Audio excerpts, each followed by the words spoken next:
చిగురించబోతుంది. గొప్ప దినాలను చూడబోతున్నావు. నీ యేసుకు సమస్తము సాధ్యమే. గుడ్ మార్నింగ్ దేవుని ప్రియ కుమారుడు, గుడ్ మార్నింగ్ దేవుని ప్రియ కుమార్తె.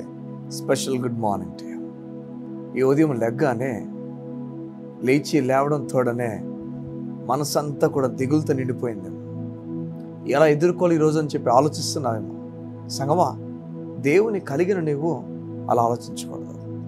బైబిల్ చెప్తుంది, అబ్రాము మృతతుల్యమైన శారా గర్భం గురించి మాట్లాడుతుంది. అబ్రాము ఆ శరీరం కాస్త 100 ఏళ్ళు అయిపోయి ఖండానికి, లేకపోతే బిడల గురించి ఎటువంటి విషయంలో కూడా బిడలు పుట్టే అవకాశం లేని వ్యక్తులుగా, బిడలు పుట్టలేని ఒక తనం వారిద్దరు కూడా కలిగి ఉన్నారు.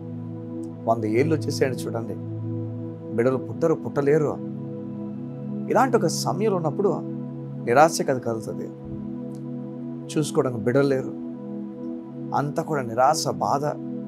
చుట్టూ అందరూ కూడా చాలామంది బిడలు కలిగి ముందుకు వెళ్ళడం చూసిన వీరు ఎన్నిసార్లు బాధపడతారు.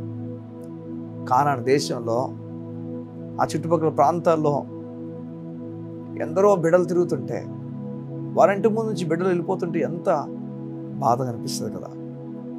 ఈ ఉదయం ఒకవేళ అలా నిరాశను ఎదుర్కొంటున్న వ్యక్తి నువ్వేమో. నీ ముందు నుంచి జరుగుతున్న అన్నీ కూడా నీకు బాధ అనిపిస్తున్నాయేమో, చాలా బాధ పెడుతున్నాయేమో.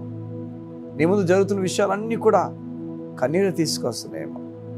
దేవుడు నీకు చెప్తున్నాడు, నీకు ద్వారాలు తెరవబోతున్నాడు, నీ గొప్ప కార్యం చేయబోతున్నాడు.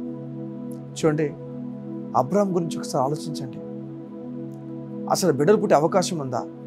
లేదు సంగమా, పుట్టే అవకాశం లేనే లేదు. ఈరోజు కూడా డాక్టర్స్ ఎంతమంది ఆశ్చర్యపోతున్నారు తెలుసా? ఏ విషయాలు అడుగుతారా? ఎందరో వారు రోగులు గుండా వెళ్తున్నప్పుడు, రోగాలు గుండా వెళ్తున్నప్పుడు, యాక్సిడెంట్స్ గుండా వెళ్తున్నప్పుడు ఎందరినో దేవుడు స్వస్థపరిచి నిలబడడంతో డాక్టర్స్ రిపోర్ట్స్ చూసిన తర్వాత, ముందున్న రిపోర్ట్స్, ఆ తర్వాత ఉన్న రిపోర్ట్స్ చూస్తే రెండింటిని కంపేర్ చేస్తున్నప్పుడు ఆశ్చర్యం. ఈ వ్యక్తి కాదు, ఈ వ్యక్తి కాదని చెప్పి, ఈ వ్యక్తి కానే కాదని చెప్పి వారు ఆశ్చర్యపోతున్నారు. వారు ఆశ్చర్యంతో మాట్లాడుతున్నారు. ఎందుకలా మాట్లాడుతున్నారంటే కారణం, దేవుడు ఇలా రోగం కలిగిన వ్యక్తిని పూర్తిగా స్వస్థపరచటం. క్యాన్సర్ రోగాలతో వారు స్వస్థపరచబడ్డారు, దీర్ఘకాలపు రోగాలతో వారు స్వస్థపరచబడ్డారు. దేవుడు నీకు చెప్తున్నాడు, నిన్ను కూడా దేవుడు స్వస్థపరచబోతున్నాడు. బ్రదర్, నన్ను స్వస్థపరుస్తాడా? అమ్మ, ఒక మాట చెప్పండి, తన కుమారుని నీ పాపం కొరకు వదిలేసుకుని ఎలా వదిలేస్తాడు చెప్పండి? నీ పాప విషయమై తన కొడుకును అంత దారుణంగా నలగొట్టేసినాడు, ఎలా వదిలేస్తాడమ్మా? నేను వదలడు. నేను స్వస్థపరచబోతున్నాడు, నీ అప్పు తీర్చబోతున్నాడు. ఎలా తీరుస్తాడు బ్రదర్? నేను తప్పు చేశాను కదా. మీకు ఒక మాట చెప్పరా? ఈ తప్పైన కుమారుడు ఇష్టానుసారంగా వెళ్ళిపోయి ఒకవేళ అప్పు చేసేసి వచ్చేసి ఉంటే తండ్రి తీర్చుండేవాడు కాదా? తండ్రి తీర్చుండేవాడు కాదా? ఈ ఉదయం దేవుడు నీతో మాట్లాడుతున్నాడు, నీ అప్పును కూడా ఆయన తీరుస్తాడు. ఈరోజు విరిగిపోయిన ఒక గ్లాస్ నువ్వేమో, విరిగిపోయిన ఒక పాత్ర నువ్వేమో, దాన్ని దేవుడు తీసుకొని బెస్ట్ పాత్రగా మార్చబోతున్నాడు. ఎవరిని మాట్లాడుతున్నప్పుడు నేను నమ్ముతున్నా దేవుడు నీతో మాట్లాడుతున్నాడు. నా హృదయం అయితే కదిలించబడుతుంది ఈ విషయాలు మాట్లాడుతున్నప్పుడు.